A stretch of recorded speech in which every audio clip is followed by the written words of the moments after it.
जी बिल्कुल, अरशद शरीफ साहब के घर इज़हार यकजहती, इज़हार अफ़सोस के लिए जो है इस्लामाबाद के शहरियों की आमद का सिलसिला जारी है। दीगर सियासी जमातों के जो कायदीन हैं, लीडरान हैं, उनकी आमद का भी सिलसिला जारी है। आज सारा दिन जो है पाकिस्तान तहरीक-ए-इंसाफ और उसके अलावा जो दीगर सियासी जमातें हैं, उनके कायदीन यहाँ आते रहे। सिराजुल हक यहाँ पहुँचे थे, आज़म सवाती पहुँचे, मुराद सईद पहुँचे, उसके अलावा कमल शोज़ब जो है वो पहुँची थी और दीगर जो ख़वातीन और उसके अलावा इस्लामाबाद के मुअज़्ज़ज़ शहरी हैं, वो यहाँ इज़हार अफ़सोस के लिए पहुँची हैं। और इस वक़्त रात का जो आप देख लें कि क्या वक़्त हो गया है, लेकिन फिर भी इस्लामाबाद के शहरी जो है जोक दर जोक अरशद शरीफ साहब के घर पहुँच रहे हैं इज़हार अफ़सोस के लिए, इज़हार हमदर्दी के लिए।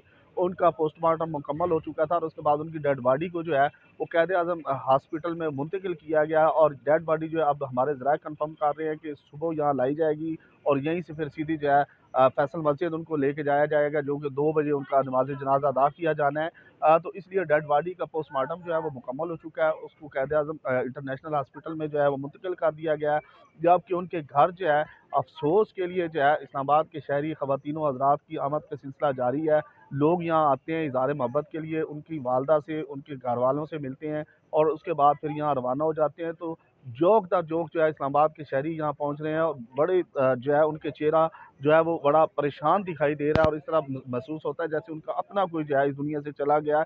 तो अब सारे अफ़सोस के लिए वो लोग यहाँ आ रहे हैं और तकरीबन सुबह से लेकर रात तक अभी तक जो है ये सिलसिला जारी है और लोग उनके घर को पहुँच रहे हैं और अरशद शरीफ की वालदा से मुलाकातें कर रहे हैं और दुआएँ दे रहे हैं। जी।